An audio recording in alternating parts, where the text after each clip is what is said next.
With so many options, why choose Arizona State University? For me, the only online option was ASU because of the quality. Their faculty was really involved with their students and care about your personal journey. The dedication to my personal development from my professors, that's been extremely valuable to me. Earn your degree from the nation's most innovative university. Online.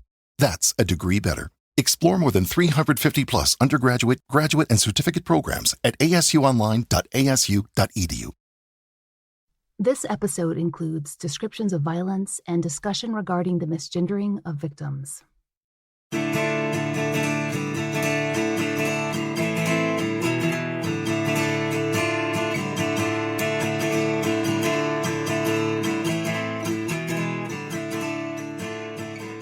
This is The Fall Line.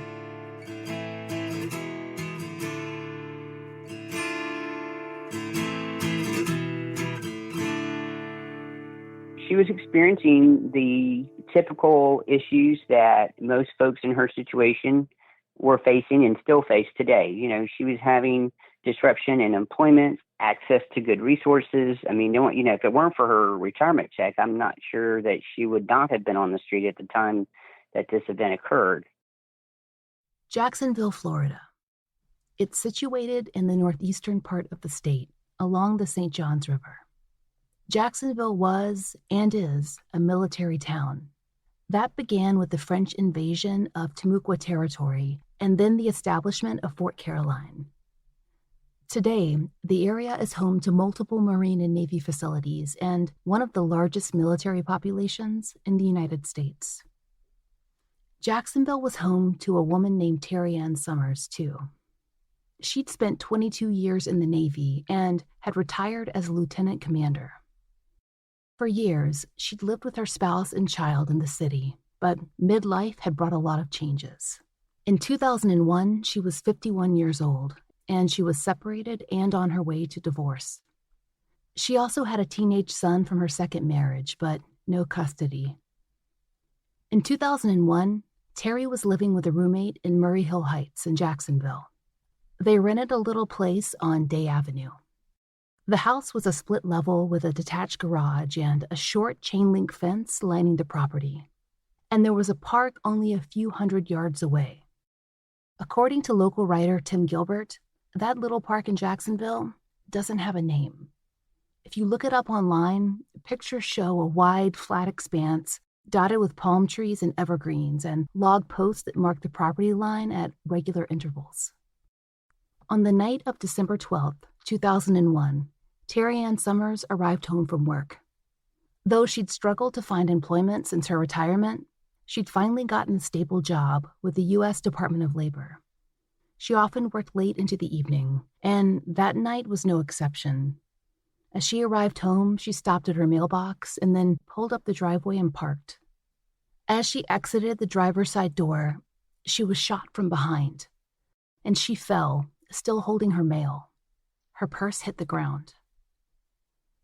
According to the Jacksonville Sheriff's Office, Terrianne's body was found at approximately 9 p.m., and neighbors later reported having heard gunshots about an hour before. But there was no robbery.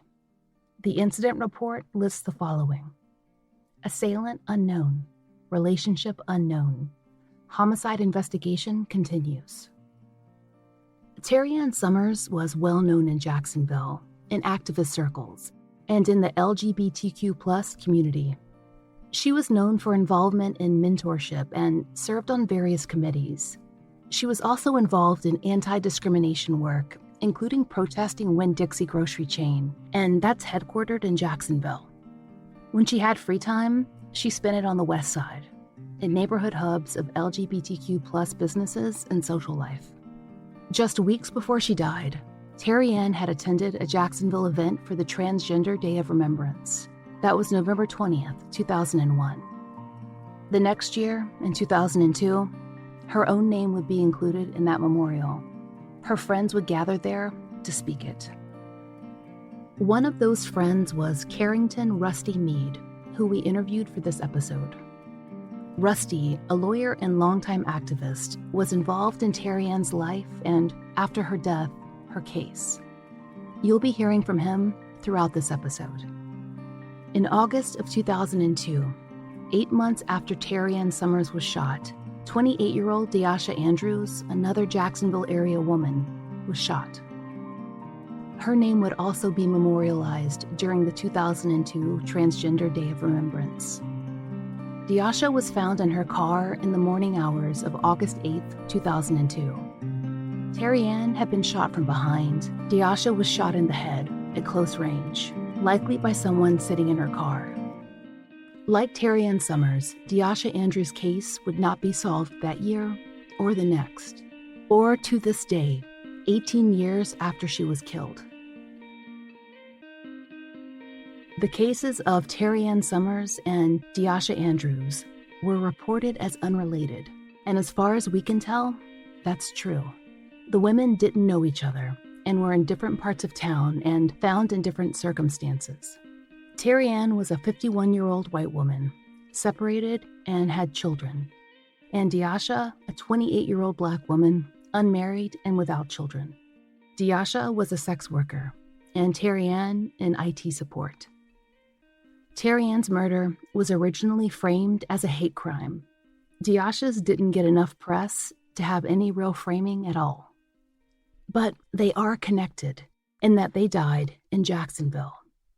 Jacksonville, named for Andrew Jackson, a town where Axe Handle Saturday took place, where, in August of 1960, 200 white residents attacked civil rights protesters with baseball bats and axe handles.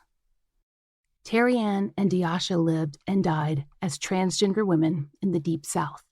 That inevitably affected the perception of their murders, and perhaps the way their deaths were investigated too. We've talked about the lack of cultural understanding of even basic cultural discussion of trans issues on our podcast before, in Season 4. That's when we covered the murders of Tracy Thompson, Robert Martin, and the unidentified woman known as Julie Doe. In 2020, the discussion around gender and identity has expanded, but in 2001 and 2002, the Transgender Day of Remembrance was only a few years old. It was established in 1999. Support and understanding and awareness are beginning to unfold now, but dangers are still very much present. And so it seems are higher murder rates among young Black trans women. Studies have had difficulty tracking data on death, life expectancy, and murder rates in comparison to the cisgender population. And according to the American Journal of Public Health in 2017, quote, findings suggest that transgender people overall may not face a higher risk of being murdered than do cisgender people, but that young transgender women of color almost certainly face a higher chance of being murdered. So in Jacksonville, Florida, we start with Terrianne and Deasha. We are lucky enough to have extensively interviewed Rusty Mead, Terrianne's friend, but Deasha's chosen family have been much harder to find. However, Rusty is familiar with Deasha's case as he was asked to advise as a community liaison during the investigation of her homicide. As in the case of most victims covered on the Fall Line, we know much less about Deasha Andrews than we should. There are a scant few articles, an obituary under a name that she did not use, and a coroner's report, and that's not enough to reconstruct a life. The longest article concerning Deasha's case, a few paragraphs, was printed in The Watermark, a regional LGBTQ+ newspaper that has been around since 1994. In an archived August-September edition, we found a short piece that provided these details. Quote, on the morning of August 8th, a man walking his dog along Spring Grove Road on the north side found 28-year-old Deasha Andrews slumped over in her car. The article describes the area as, quote, violent, with, quote, several murders having been committed in the recent past. And the reporting is mostly focused on Jacksonville's statement that Deasha's murder was not being pursued as a hate crime. This was shared with the newspaper via Rusty Mead, who's noted in the article as a, quote, GBLT liaison for the department. There are no further updates that we can find. But when we spoke to Rusty, he was able to tell us a little more. He said that there was some sense of who had killed Deasha, and it hadn't been a robbery or a random shooting. As is the case with many women, trans and cisgender, Deasha was likely the victim of intimate partner violence. According to a 2015 report by the National Center for Transgender Equality, a survey of trans women indicated that 68% of the respondents had experienced partner violence. And based on CDC survey data from 2018, that's about twice the rate reported by women overall. At the time of her death, Deasha had been involved in what Rusty described as survival sex work. And Deasha was also facing home insecurity and was spending nights with friends or sometimes in her car. Her friends, who were later questioned, were also involved in sex work. And there's some indication that, while they wanted to help, their witness statements were treated more like interrogations into their own lives, their possible drug use, and their employment. This much, though, became clear. Deasha had been dating a man who didn't want their relationship to become public. It's unknown what his precise situation was, but her friends thought that he might have been married, maybe with kids. They didn't know his name because Deasha only referred to him with a term of endearment, but they knew she was ready to take their romance to the next level. If what her friends suspected is true, then the man got into a car with Deasha that night and shot her multiple times at point-blank range. He left her there, slumped over the steering wheel, sometime in the late night or early morning hours. We can't find anything further on her case. If there were leads, they did not become public. In that same Watermark article, it's noted that 2 other trans women had been murdered that very same week in a double homicide in Washington, D.C. Ukiah Davis, who was 18, and Stephanie Thomas, who was 19, were sitting in a Toyota Camry. Another car pulled up, and a man opened fire on them. Their case remains unsolved, too. Noted reporter Monica Roberts, who blogs under the name Transgrio, reflected on their cold case in 2016. She wrote that their lives, quote, were extinguished before they even had a chance to live them. Both of them would be approaching their 30s right now. What dreams and aspirations were they never able to fulfill? What kind of contributions to our society did we lose because somebody hated Stephanie and Ukiah enough to kill them for openly living their trans lives? End quote. Stephanie and Ukiah joined Deasha Andrews and Terrianne Summers as 4 of the 24 victims honored at the 2002 Transgender Day of Remembrance. When looking into cases, you might ask, what makes a hate crime? How narrow should the definition be? According to a 2019 report from the Human Rights Campaign, that's part of the issue with gathered statistics on murders of trans and gender nonconforming people. They point out that hate crimes may be undercounted, that a homicide connected to one's gender identity, whether or not it comes at the hands of an intimate partner, should be classified as a hate crime. In fact, they wrote that, quote, proper characterization of a crime as one based on gender identity is an essential tool that can be used to address anti-transgender violence. In Deasha's case, if she was killed by a partner, then, based on what Rusty told us, it would be a hate crime. Transphobia was likely a driving force. But because intimate partner violence is less likely to be classified as such, her case wouldn't have been counted. Now, according to Rusty, Terrianne Summers' death was viewed as a hate crime, at least in the earlier portion of the investigation. That's likely one of the reasons, along with race and her military service, that her death has gotten more press. Part of that early sense came from the involvement of Equality Florida, a regional civil rights group. They'd been alerted right away of Terrianne's death. And Terrianne was an organizer in Jacksonville and had been involved in a number of public campaigns and boycotts and community action groups. She was well known, as we said, and that carried its own danger in Jacksonville. Eventually, it became apparent that there were other motives behind Terrianne's murder. Eventually, investigators even had a good idea who might have killed her. But that didn't resolve her case. To examine Terrianne's case, you need to know more about her life. And our best source is Rusty Mead, her friend in life and her advocate after death.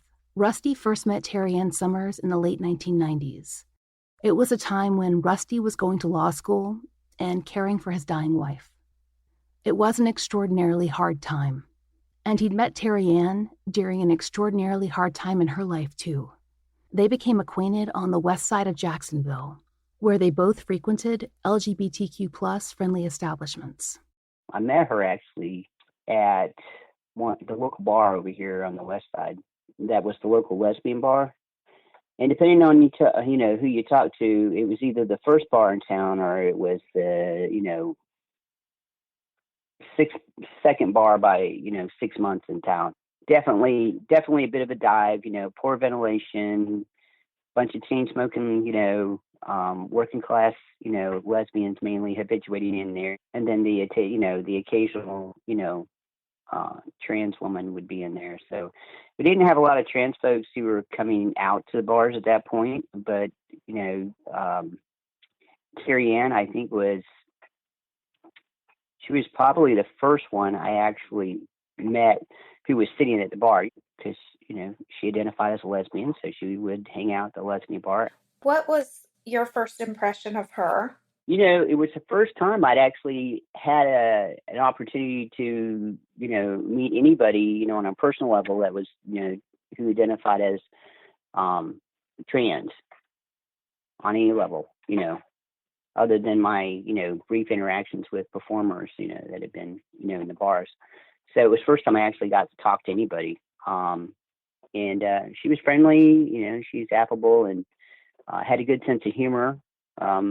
We immediately connected over our shared Navy backgrounds. And,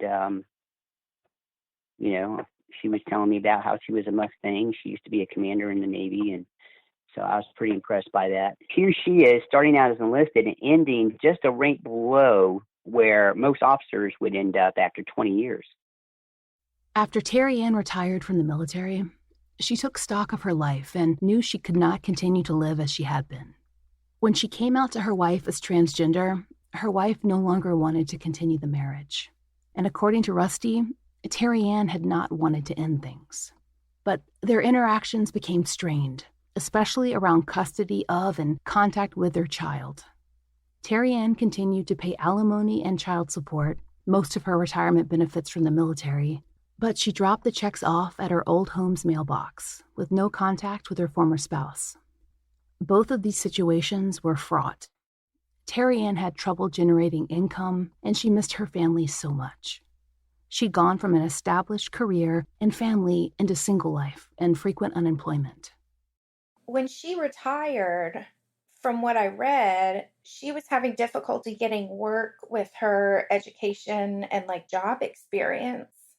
Yes, she was. We talked a lot about that, on paper, she looked wonderful, she looked great. And she had just changed she had just changed her name like a year before she passed away. But yeah, she was having some real difficulties getting employment because, on paper, if her name wasn't on there, she was definitely, hireable and definitely was not going to have any issues with getting hired anywhere. Right. So, that should not have been a problem for her. However, she kept, she'd get jobs and then, she'd lose her jobs. She couldn't maintain them there because, she had problems at work. Was some of the difficulty maintaining jobs at different places that her coworkers were not accepting of her? Yeah, there was always constant drama. It was the usual drama between, her and the coworkers and the supervisors and stuff like that. We're talking about, a time, this is 20 years ago when people were not real familiar with the issue. It wasn't, the first time they heard about it was when she showed up on the scene. And so they, the prejudices would come out and they would, act like she was a man wearing a dress to work, and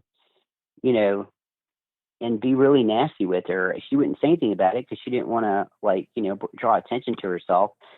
She was just finding it hard to find a place where she fit in, where people didn't care about the fact that,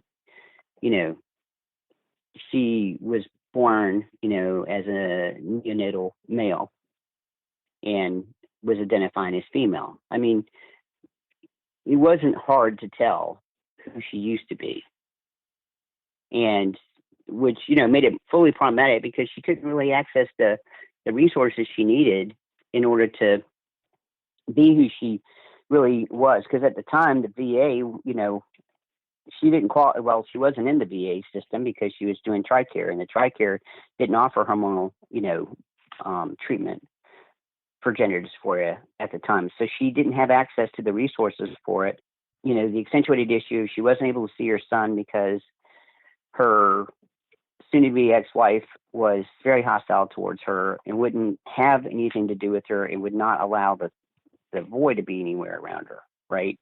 And she had some minimal contact with the boy via telephone, but, that was about, the extent of it, because her son was a bit uncomfortable with it. And because of how mom was responding to it, she knew that if she, went back to her old life, that she could easily get these jobs. Yeah. But, and that's the only time I ever saw her upset, when she was talking to me about her experiencing discrimination and facing what was happening at work. I mean, she would be like, Rusty, I could get these jobs if I just went back to, my old life. She goes, but I can't do that because I was just so angry. She goes, because she told me that, her own sister, like, really enjoyed her and, loved her so much more now. She goes, we get along so well now because I'm not this angry person running around, being pissed off all the time and being in, a big asshole. She goes, I don't want to be that person. I don't want to go back to that. Rusty told us that Terrianne felt called to address inequality, including events that were happening outside of Florida. As we mentioned at the top of the show, she was involved in the picketing and boycott of the Winn-Dixie grocery chain. She'd heard about the Louisiana case of a former Winn-Dixie employee, Peter Euler, who'd been fired from his job for what was widely described as, quote, cross-dressing. And just a note, we don't know how Peter identifies in 2020, but he expressed via one ACLU publication in 2000 that he/him pronouns are appropriate for press coverage. He also identified himself at that time as part of the transgender community. Apparently, Peter, a truck driver, often dealt with rumors about his sexuality, specifically that he was gay. Peter, who did not identify as gay, asked to speak to his supervisor about it. During that meeting, he explained to his supervisor that he occasionally wore feminine clothing in his free time, and he was fired for sharing that information.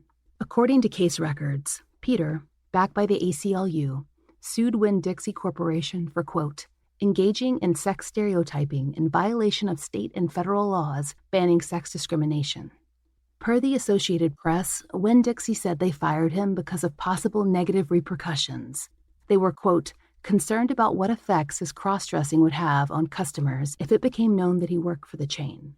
Peter's case was taken up by a number of trans activists in the United States, and Terrianne, in the same city as Winn-Dixie's headquarters, wanted to do her part.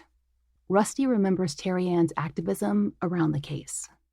Yeah, she was pretty pissed off about that. We all were, actually.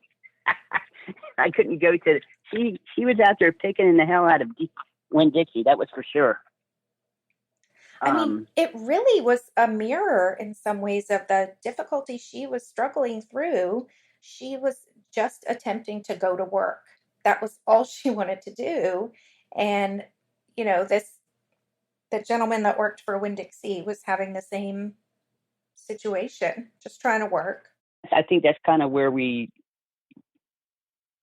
kind of bonded more about, because we're both kind of the sort that, rights are rights and rights should be, protected. And if somebody's not being treated right, let's get out there and raise some hell and make sure they're going to get treated the right way. Right.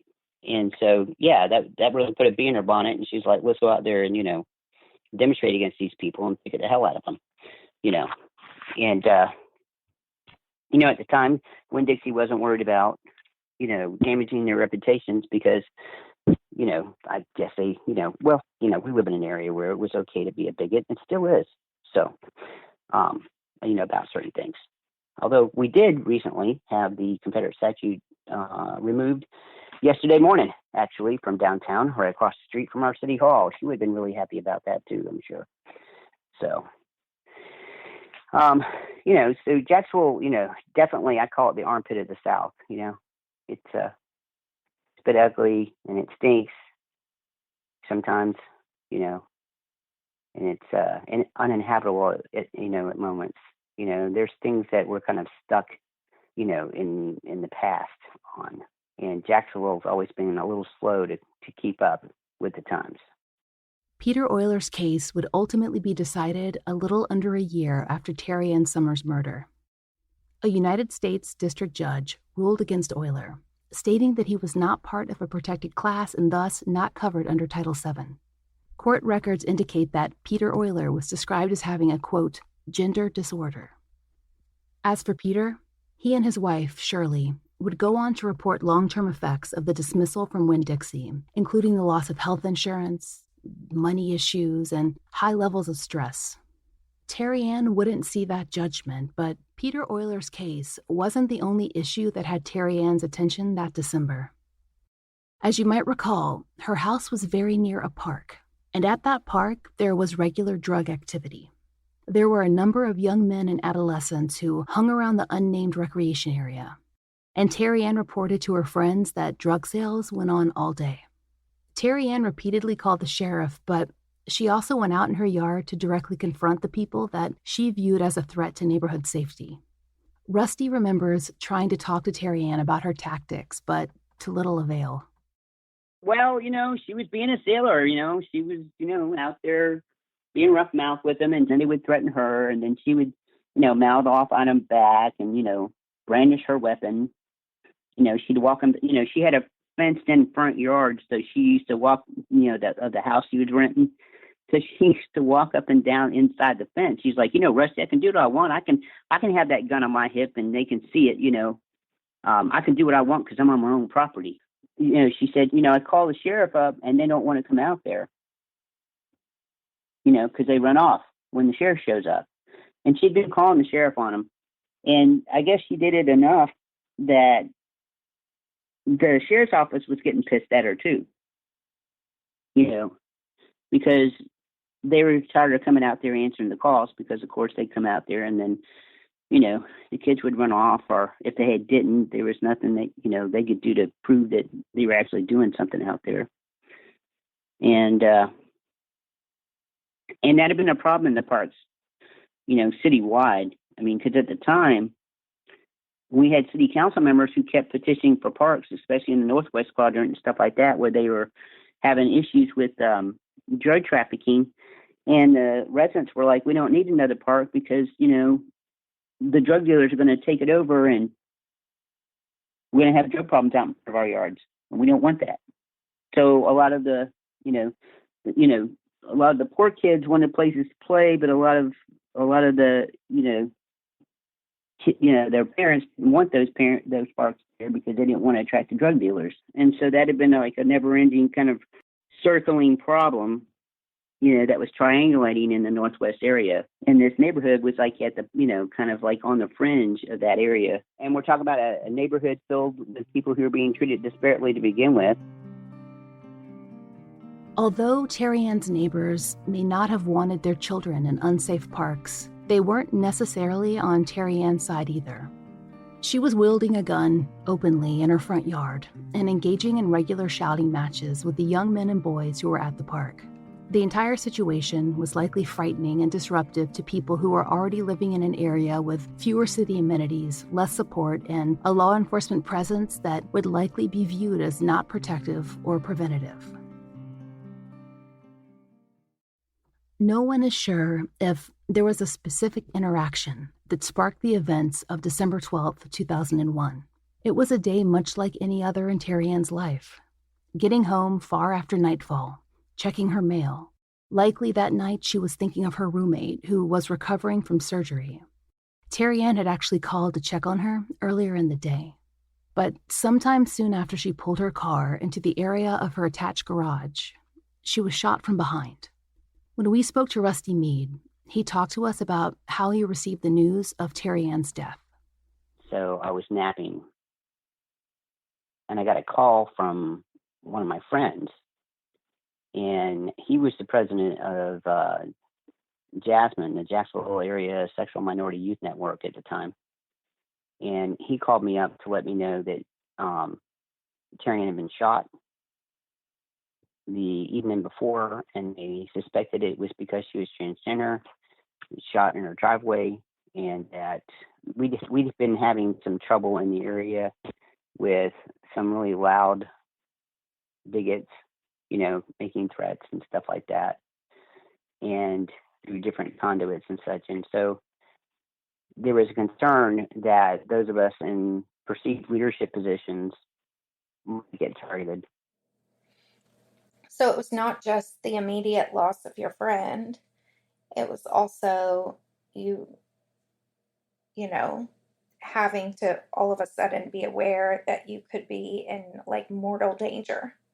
Yeah, but of course too, I've always maintained some air of cockiness, and so I knew I had guns in the house, and I was going to shoot back if I needed to.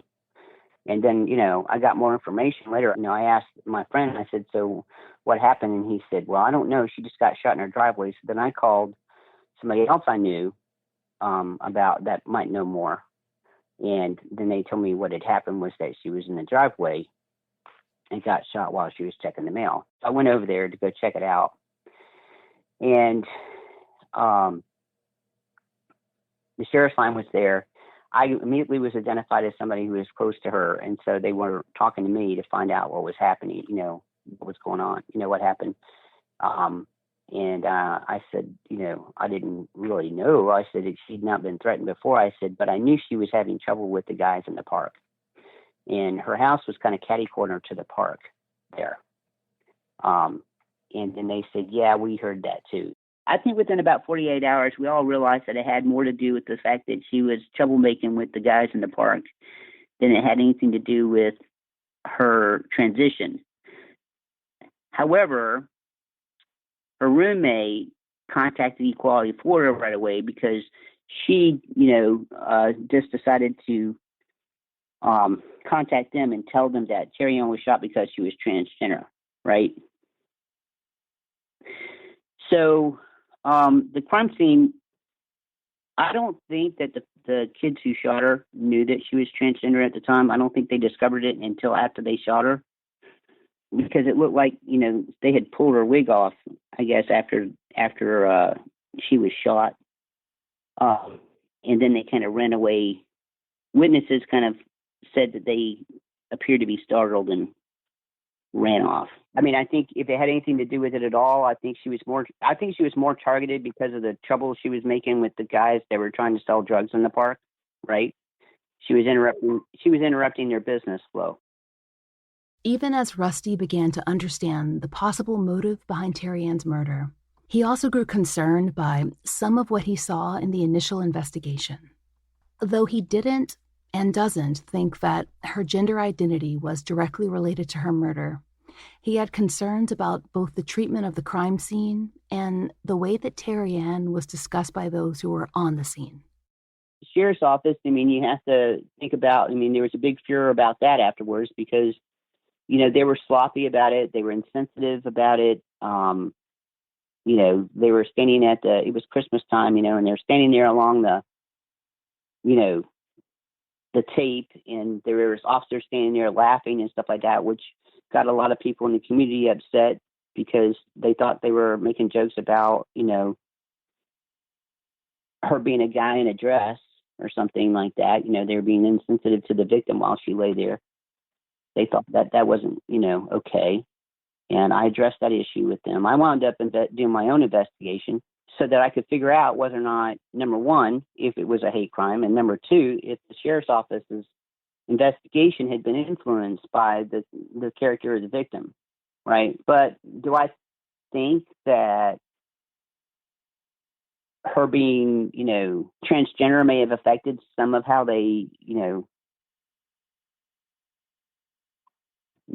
how they viewed it? I don't know.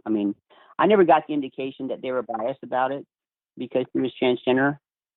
I think that I got more of an indication they were a bit more apathetic about the situation because there had been a lot of crimes in the area at the time, and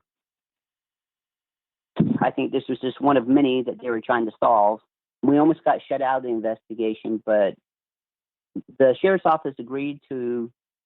They said if we chose one person, that they would communicate with that individual, and I got chosen. And they had a town hall, and they came to one of the local churches, to the fellowship hall over at St. Luke's MCC Church, and we had a town hall meeting there about a month after it had occurred. And I shared all information that I had gathered with them and turned that over to them. In fact, actually, they left behind one of their evidence bags at the scene, because I went over there the following day after that to go talk to the roommate more at length and look around the house to see if there's any other indications of evidence. So I had to call up Frank McAfee, who was the chief of homicide at the time, and say, hey, your forensics tech screwed up and left evidence behind in one of the evidence bags. What did you find? What was in that bag? The wig and some mail. So he hopped on that right away, had somebody come over and pick that up. And he told me that, he didn't believe that it had compromised the investigation. At this point, I don't know if the evidence is still there, if they still have it, if they've tried to do any kind of, DNA forensics on it at this point, because at the time, DNA forensics was still in its infancy. I mean, at this point, maybe you can get some touch DNA off of it. I don't know. Mm-hmm. Touch DNA doesn't last that long, but, it'd be nice to see if they'd have it, redone.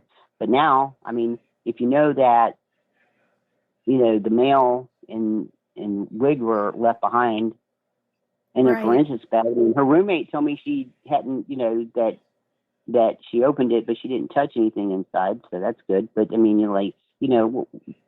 if you're trying to, let's say we did the touch DNA. Let's say that we got something off of there, and we got some foreign DNA that didn't belong to anybody who otherwise would have a reason to have their DNA on that, right? Mm-hmm. And somebody pops up in the system. Yeah, but the chain of custody has been disturbed. Right. That was another issue Terrianne's friends faced. They knew that Terrianne was buried under her dead name, even though she had legally changed it to Terrianne Summers. To this day, they don't know where Terrianne was buried, not the city, not the state. They weren't allowed to attend the funeral or the interment. Rusty has tried to locate the grave, but hasn't had any luck. So Terrianne's friends held their own memorial near Christmas of 2001. And according to Rusty, Terrianne's father and some siblings attended the event and were able to speak with the friends who'd meant so much to their daughter and sister. Local press also included some coverage of the event. The outlet Gay Today spoke to a number of the mourners and published an article quoting Cindy Watson, who was then the executive of the Jacksonville Area Sexual Minority Youth Network, or JASMINE. Cindy Watson told the reporter, quote, "Terrianne unified this community. I've never seen anyone with her energy or her drive." Also quoted was Vanessa Edwards of the National Transgender Advocacy Coalition. She said, quote, "Terrianne was an activist. She didn't get a lot of national notice, but the true measure of an activist is not how much press you get, it's how effective you are. Terrianne was effective," end quote. Gay Today also reported that Terrianne's brother addressed the crowd by referencing the death of Matthew Shepard, a young gay man who was murdered in 1998. Terrianne's brother told them, quote, "The trials for Matthew Shepard's killers and the pain on the faces of Shepard's parents.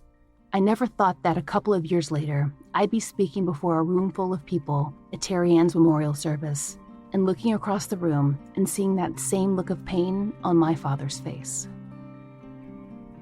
We wish we could tell you about a similar service held for Deasha, but we weren't able to find record of one, or anything other than an obituary filed under her dead name.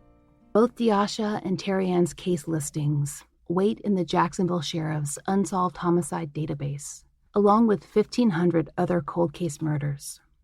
Of the two reports, only Terrianne's includes a photo. Now, 19 years later, the story of Terrianne Summers mostly exists in archives, though there have been retrospective articles in local and national press that reference her murder. Rusty Mead has stayed in the loop, but says that today he doesn't see much hope of her case being solved. Apparently, investigators have a sense of who was likely involved, but the case has not substantially progressed since that December night in 2001, when Terrianne was shot in her own driveway. What do you think would have to happen to see that? I think somebody would have to care enough to reopen the case, and I don't know that anybody cares enough to reopen that case. I mean, the whole thing, it was pretty painful. I don't know that there's a lot of people who remember it that are left behind currently who would want to go back to all of that.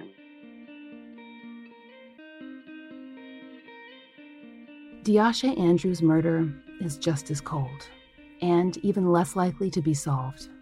Not unless someone out there can offer information that might point toward her killer, whether that be the name of the man she was seeing or knowledge that points to an altogether different scenario. Someone out there has information that could resolve both of these deaths. It's just a matter of attracting their attention. If you have any information regarding the murders of Terrianne Summers or Deasha Andrews, please call the Jacksonville Sheriff at 904-630-0500 or First Coast Crime Stoppers at 904-398-3775. We'd like to thank the listeners who've taken the time to support our sponsors, leave us reviews, or support our show directly on Patreon. We couldn't do it without you. Special thanks, as always, to Angie Dodd. The Fall Line is created by Laura Norton and Brooke Hargrove and is produced and mastered by Maura Curry. Written, researched, and hosted by Laura Norton, with interviews by Brooke Hargrove. Research assistants are Kim Fritz, Lex Weathers, and Brian Waters. Additional research by Haley Gray. Special content advisement by Anthony Redgrave of the Transdo Task Force. Content advisors are Brandy C. Williams, Vic Kennedy, and Liv Fallon. Theme music is by RJR. You can find Fall Line merchandise in the Exactly Right Podswag store. Currently, our monthly donation is going to the Sovereign Bodies Institute. Please check our website's blog for other organizations we support and donate to, and which could use your support too.